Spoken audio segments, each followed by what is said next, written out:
WOR and WAXQ HD2 New York.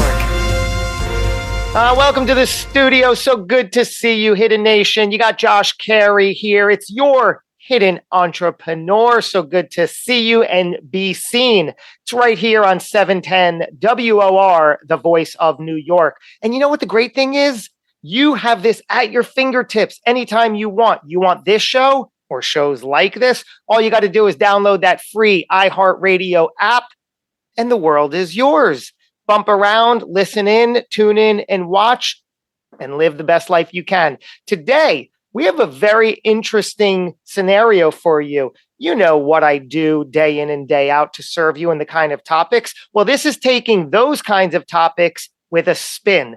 We're joined by two scholars in the criminal side of psychology and the dark side of entrepreneurship. What? Yeah, there's a dark side. Something tells me you've felt it, you've experienced it, maybe you've read about it, maybe all of those things. But now we're going to dig into a few news headlines and get their take on what's up, what makes them tick. What is fraud driven by? Why do people engage in this behavior? We're going to unravel that. And to help us do all of it, I'm joined by Dr. Marshall Jones and by Joey Florez. Thank you both for joining the program. Nice to be here. You got it.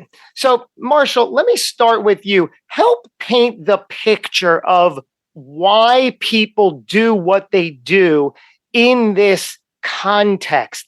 Is this driven by money? Is it greed? Is it power? What makes them tick in this direction? It's yes, yes, and yes to all three of those things. So, you really can't separate it. And it's interesting. I'm a behaviorist. I'm not a psychologist. I'm a behaviorist. I've studied them. And the interesting thing with looking at behavior is we know what our intent is.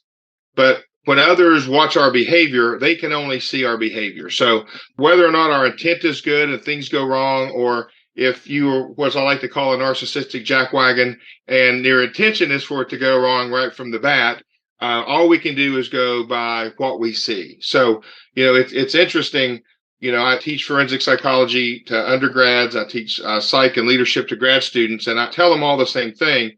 Sometimes we'll label something as a crime, but it's really better to look at it through the lens of behavior, because depending on where you're at in the United States or the world, one behavior may be a business opportunity in one place that could be a crime in another. You can look at marijuana, you can look at prostitution, you can look at a host of different things.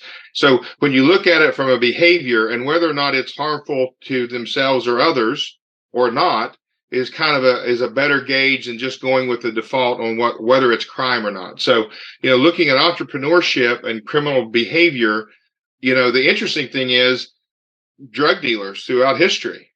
Are they not the most extreme entrepreneurs?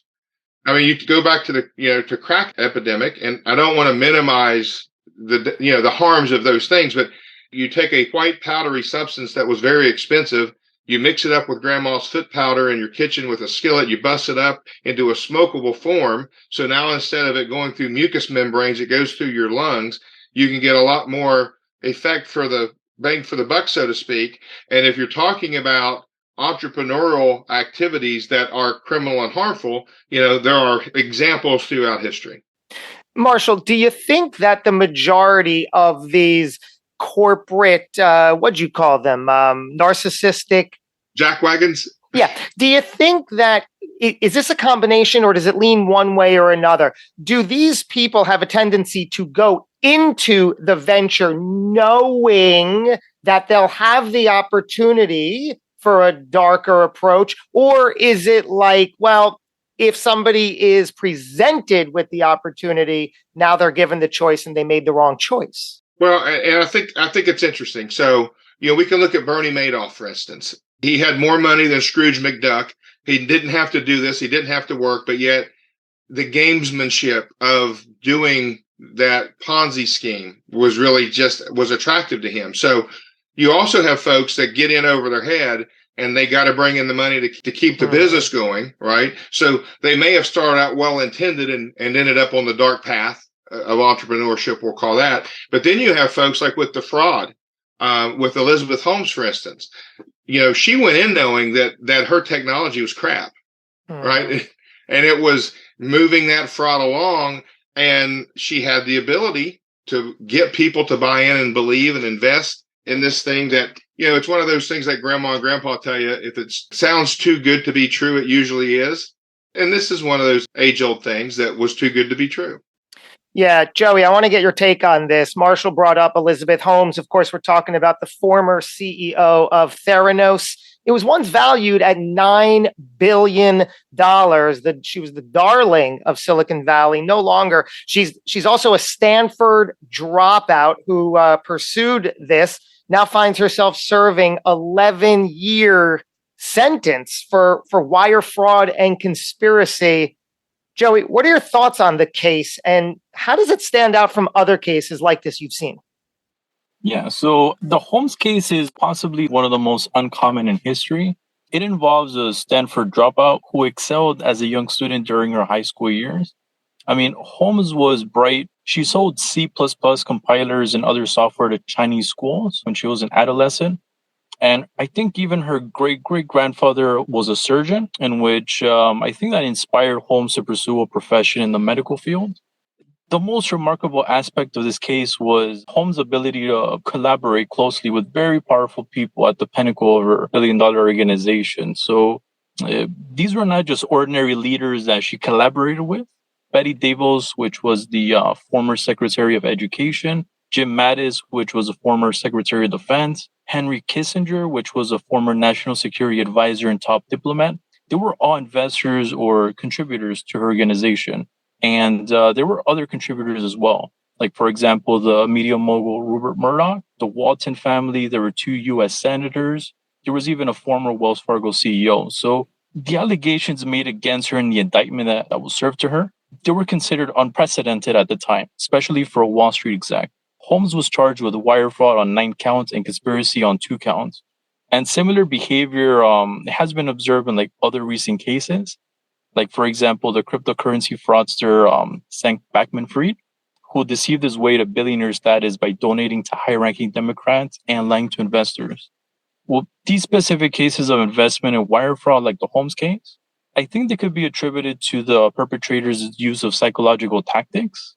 For example, investors who are frequently persuaded to invest in specific businesses through a strategy known as phantom riches, in which investors are promised a future wealth and a guaranteed income. Investors are also led to believe that other savvy investors with powerful personal connections have already invested in the opportunity. And this type of social consensus may explain some of the victimology associated with investment fraud. Some con artists may even use the scarcity tactic, in which basically they create a false sense of urgency by claiming something is in short supply when it's not. Yep. Marshall, do you believe that the sentence, 11 years, fits the crime? Is she going to learn from it? Does she come out rehabilitated? What do you feel? Well, the rehabilitation issue through our criminal justice and correction system has been long debated. And here's the deal. Whether somebody goes in on petty crime and they don't even have a GED, or it's someone who obviously, has graduated high school, has some college, and has built people of billions of dollars, it's really going to depend on what they choose to do while they're in prison. Are they just buying their time, or are they going to improve themselves? One of the things that's interesting is we as the citizens expect people to go to prison to be punished, when actually being in prison is the punishment, right? So most folks are going to get out of prison, whether they're a crack cocaine dealer or someone who's done this fraud, and what they are able to do in prison. Now, she's in a federal prison, minimum security, is likely to have a lot more opportunities than someone in a state prison on a violent crime or a drug charge. So what does she do with it? Is she going to write a book while she's in there, that when she gets out, she's got a book to sell? Is she going to go into consulting on, you're getting ready to go to prison, things you need to know? It really kind of depends on what she's going to make of that time.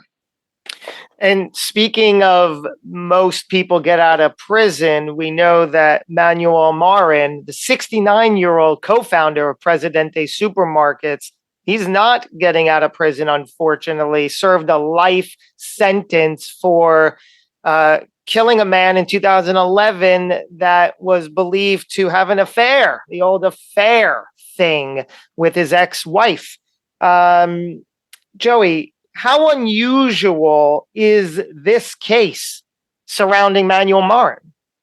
The case is very gruesome. I'm sure many people in the South Florida communities, they were shocked to learn that, such a tragedy could have occurred with a, well-known exec like Manuel. I mean, you're talking about a carefully organized, well-executed plot to kidnap and murder a low-profile businessman. The executive's intention to flee to like another country, I think it was Spain. It raised a lot of suspicion among like the investigators who looked into the evidence left behind. Given the nature of like the person who organized their murder for hire plot, I mean, it's a very unusual case. The fact that the body was discovered on like a dirt road sometime after the incident, around June 1st of 2011, I believe it does not guarantee that they weren't the only ones involved. There could have possibly been other culprits involved. But nonetheless, though, after a 12-year-old deal with the case, it was great to see justice served to the Salazar family. Marshall, there's an interesting concept here that these corporate players, like I said at the top of the show, where you said yes, yes, and yes, it's driven by power, greed, and that sort of a thing. Do you think that someone like Manuel Marin, does his role as co-founder in that venture, which certainly supplied him with wealth and access and power, does that in some way play into the action he took? In other words, if he was just, let's say, a construction guy, could he have still found himself on this path? It's interesting. Whether you're working construction or you're co-founder of a supermarket chain and have a lot of money, it's interesting when you look at murders for hire, and a lot of the times it comes back to unresolved grievances. So when you look at threat assessment, if you fire somebody, do you need to worry about them coming back into your workplace and doing violence? When you're looking at kids in school that make threats, do they actually have a means to do those threats? But when you unwind that stuff in the domain of threat assessment, you always got to look for unresolved grievances. And this story is he found out his wife had been having a long time affair with this guy, and certainly he had the money to hire some folks to go out and do this. But it was such an unresolved grievance and such an affront to him as a human being that he dropped his daughter off. He had these guys kill this guy. The prosecutor called it the bound, beaten, and burned, murder. And he flees to Spain knowing that he's going to forfeit everything he's worked for. But that grievance, being aggrieved to that level, was that important. And, when you look at theories of crime, there's a lot. But one that I find interesting, especially in cases like this, it's homicide adaptation theory. And it basically holds that it has its roots in evolutionary theory. So when you have and in this term, they call it mate poaching. Somebody's poached your mate. What do? Well, most of us just get divorced, right? Split up what you're going to split and move on, find love somewhere else, do your thing. But in some cases, the answer is, well, kill the person who poached your mate. In some cases, it's kill the mate that was poached. When you look at Dateline in 2020 and all these shows that look at these crimes, it follows this pattern, right? It's someone there's usually some infidelity, it's unresolved grievances, all these things pay out. So in this particular case, I think that the wealth that he had helped him hire the people to do it. But if he was a construction worker, it may have been just a couple of his buddies from his job site. Marshall, here's my question. Is the path to entrepreneurship and the path to a very violent crime, or not violent, but a crime nonetheless, is there a predisposition to one to the other, or are they completely separate until they cross paths? Yeah, and it's an interesting question. There's a book called Snake in Suits, where Babbage and O'Hare look at psychopathy in the workplace, and they find that folks, especially the higher they go in the corporate ladder, tend to score higher on the psychopathic scale. Now, that doesn't mean they're necessarily doing bad things, but anybody who's worked in a large organization has worked for who has known people that are either toxic bosses or like I call the narcissistic jackwagons, it's all about them. They're great. It's that boss who takes credit for your ideas and gives you no credit, those types of things.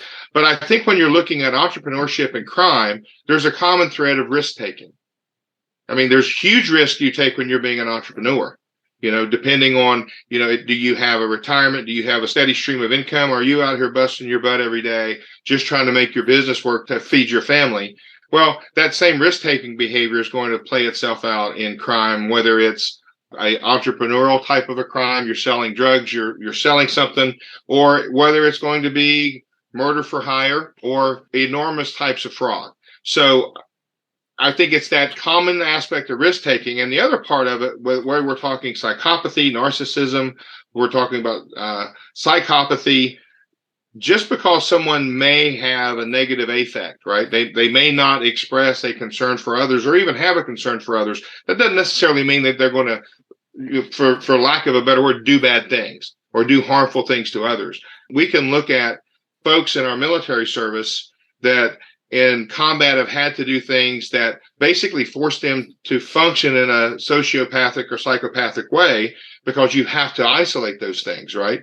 I remember my days in law enforcement, there would be cases that were truly horrible cases that you'd go to, accident scenes or children or others who have been killed or have deceased. And you've got to compartmentalize those things so you can just function at your task. So I think it's risk-taking, and then how does it manifest, whether it's harmful to others or beneficial to others? Yeah, absolutely did. I want to go over to Joey as we're talking about, I love the phrase narcissistic jackrabbit. Whether you love him or not, I'm going to segue to Trump, right? Because even if you love him, can't deny he's a bit narcissistic, right?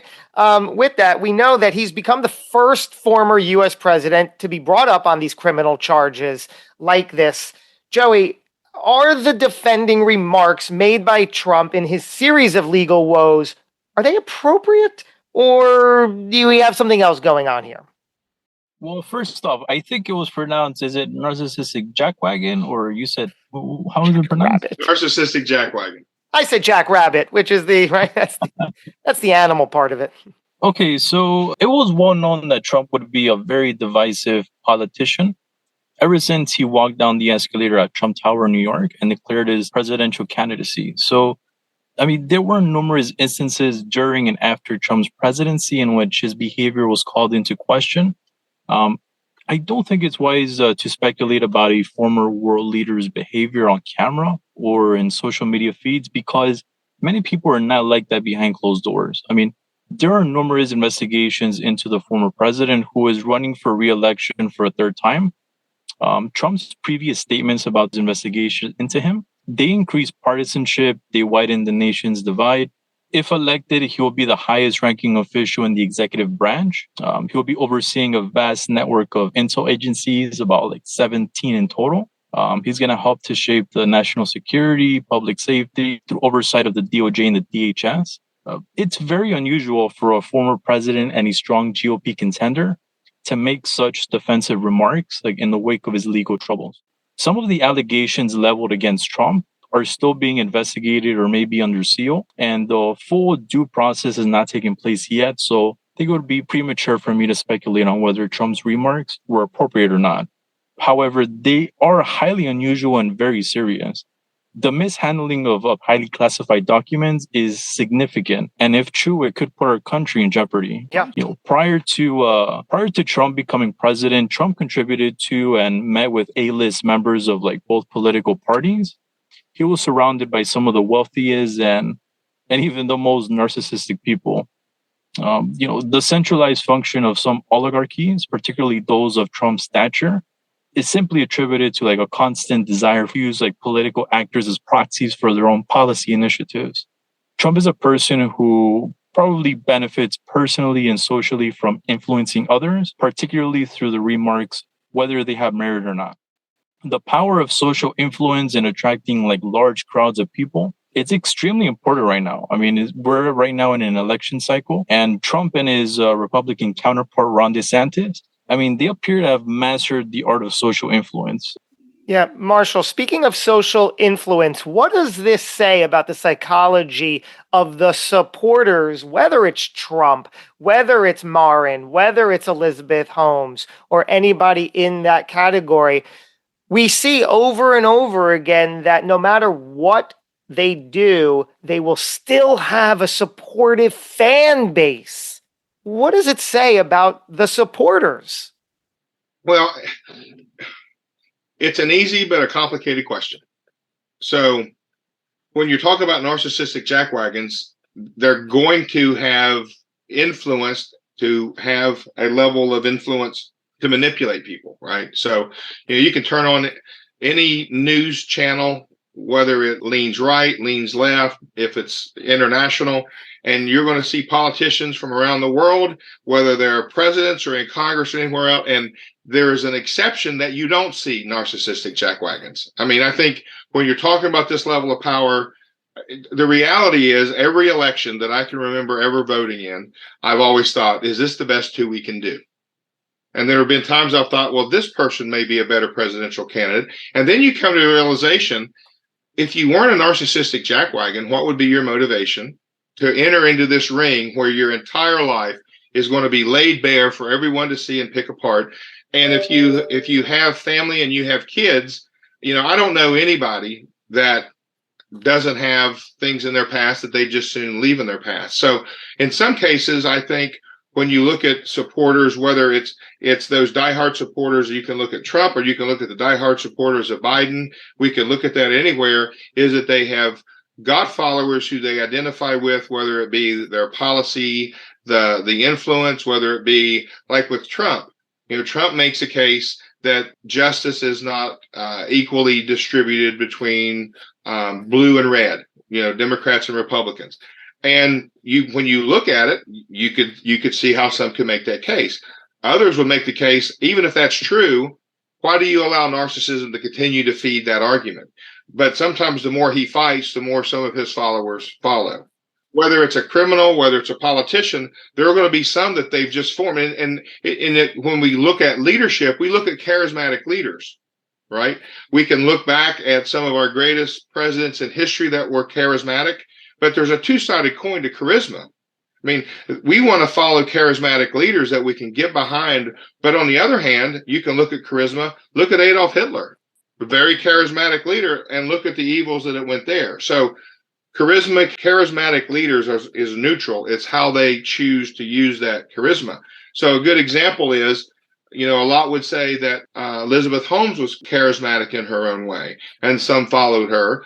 I would say now that short of her family, most of the investors have long since stopped, because the chances of them getting paid back with her working for, 99 cents or $1 an hour in prison, that's going to be a lot of years before she can pay back those billions of dollars. I'm glad you brought up something like charisma, which could be good and bad. The example of fire, right? You could use it for good, you could use it for bad. Narcissistic certainly has been a thematic trait here today. Let's take that and flip it to the positive. What does being narcissistic in a positive light do? In other words, what good do these people have that actually works in their favor? And let me go from it. So you've got narcissistic personality disorder, and that's the true narcissistic jackwagon. It's all about me, look at me, love me, feed me. Why don't you love me? That kind of thing. So here's where a good nexus with leadership is. The concepts of leadership and how to develop rapport and gain the trust so that people follow you, that concept's not a rocket science proposition. Where it gets hard is we're human beings. We talked about homicide adaptation theory earlier. We all have our worldviews, our experiences. We handle things, we make mistakes. We say stupid stuff. Sometimes we do things where we have our cranial rectimitis and it really gets in our way. But people sometimes have to make difficult decisions. So you can look at emergency services. You can look at police and fire. You can look at doctors in hospitals. You can look at folks in military. And you can even take this to boardrooms. Sometimes you have to reorganize and you have to lay people off. Sometimes you have to cut jobs. Sometimes you have to move production facilities. The difference is is that done in a manner in which people understand why these tough decisions are being made? Or is it just some narcissistic jackwagon sitting behind their desk with their top hat and their monocle dictating how this is going to go? Crystal clear. Joey Florez, final thoughts, please. There are characteristics that are associated with perpetrators of investment fraud victimization. For example, like in the Holmes case, what Marshall was speaking about regarding narcissism. So that is very common in those type of situations. Obviously, the perpetrators they often feel grandiose, antisocial. They may lack empathy as well. Antisocial people are typically motivated by a strong desire to justify their greed and their perceived superiority. They could be enthusiastic risk takers driven by excitement or a lack of self-control, and a perceived need for financial security among those with like lower education levels or lower socioeconomic status. That could explain why investment fraud occurs socially rather than psychologically. And in terms of like cognitive factors, perpetrators, they may have narcissistic fueled delusions or an overestimation of their decision-making abilities. Many people often do not consider, such people's behavior to be irrational or abnormal. Many people don't even recognize a problem as serious until it's too late. Wow. There you go, Hidden Nation. Fascinating conversation on all sides of entrepreneurship, the dark side included. I want to thank our guests, Dr. Marshall Jones, Joey Florez. Thank you to the both of you for joining our program today. And thank you, Hidden Nation, for spending your time. I really appreciate it. We're going to do it again before too long. Until we do, take care. Be well. WOR and WAXQ HD2 New York, an iHeartRadio station. Available everywhere on our free iHeartRadio app. #1 for music, radio, and podcasts.